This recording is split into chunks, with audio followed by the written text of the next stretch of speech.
welcome to the Life of Learning podcast. I'm Eustace Frank, and I just wanted to do, I know this is my sort of third wee podcast for today, but I just wanted to do a bit quick book review, I guess, type thing on, it was actually a free book that came through Audible. I listen to a lot of books through Audible, and this was a neat wee book that was one of the free books for November, and it's called Climbing with Mollie.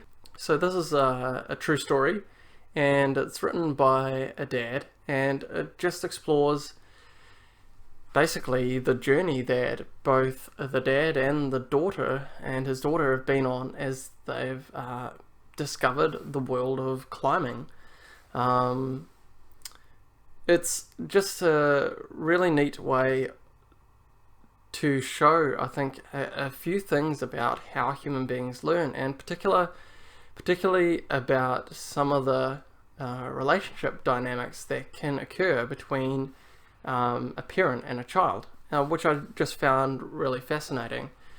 So just a quick overview of the story. I highly recommend you have a quick listen. It's only a few hours long, and as I say, if you're an Audible member, you get it free anyway, at least this November 2019. The father talks about how his daughter was quite a bookish type girl, as in she'd always have her nose in a book, and she wasn't really keen on a lot of sports. Her dad tried to make her play soccer and also tried to make her get onto the swim team and things like that, and she just wasn't really interested in any sort of athletic type activity, or so it seemed. And the dad at first tried to force her kind of into these things, and he said he was quite upset in a way that that she wasn't giving these things a go, she wasn't trying them, and but then she went along to a summer camp, and he went along to visit her, because it was quite a long summer camp, I think like 7 weeks. He went along to visit, and then he saw these people climbing. There was a climbing wall there, and then he sort of actually jokingly said, "Oh, do you think you'd be able to climb that?" And obviously she'd been actually climbing this wall for quite a bit, and she just made her way up there so quickly, far quicker than anyone else. And the guy who was in charge of the climbing wall section, he said, that she was basically the best climber they had there.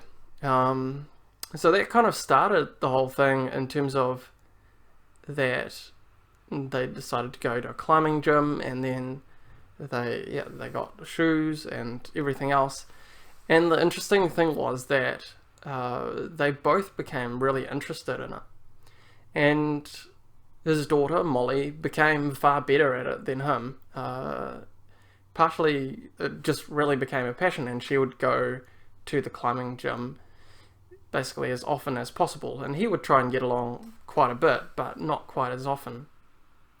And he's quite old. I think he says in there he's like 62 or something like that. So he's pretty old for a dad, and in terms of but he was keen to give this climbing a go. He used to be a surfer, and throughout the book he basically talks about how she became a better and better climber, and just the different things that they were involved in. And for the most part, he just really enjoyed. I mean, he wasn't an amazing climber himself, and he knew that he wasn't. At times, he sort of felt like maybe he could get a wee bit further ahead, but he just was never gonna get there.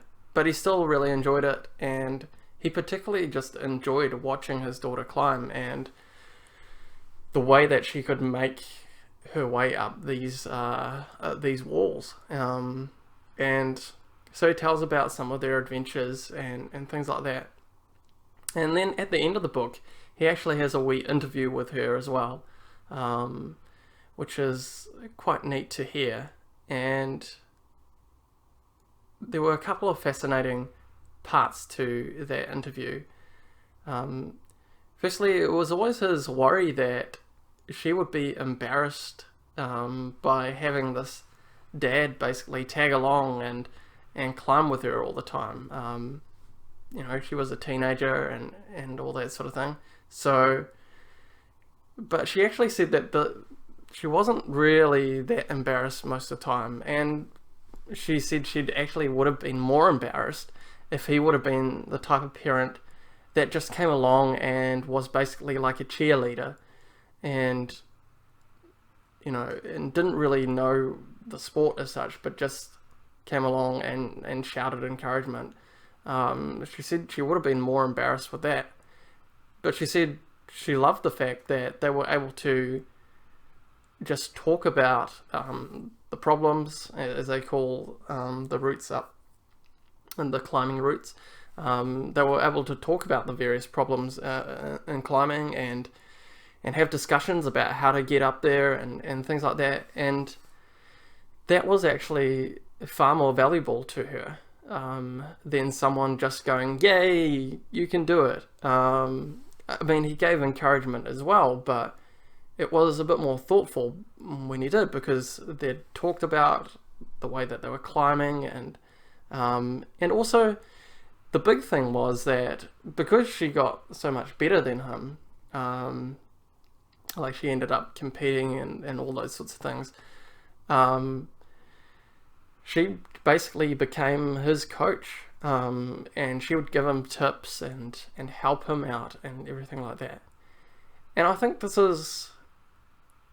was just a really beautiful way to show that, while he felt like he sometimes had to swallow his pride, it was a really great way for them to connect. And the daughter, Mollie, just felt that she was actually really being heard in the relationship, and she said before climbing that maybe hadn't really been the case, but now that they were climbing, she felt that she was really being heard and listened to, and they were connecting at a deeper level. And I think this is something that's really important about the way that we learn, and particularly how adults and children interact when we're learning.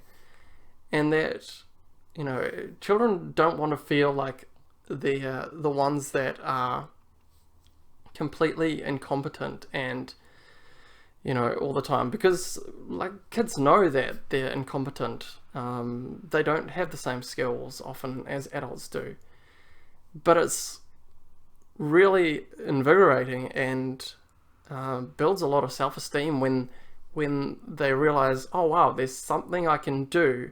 There's something that I can do, and something that my parents are interested in as well, and that I can share with them, and I can input back into their lives as well.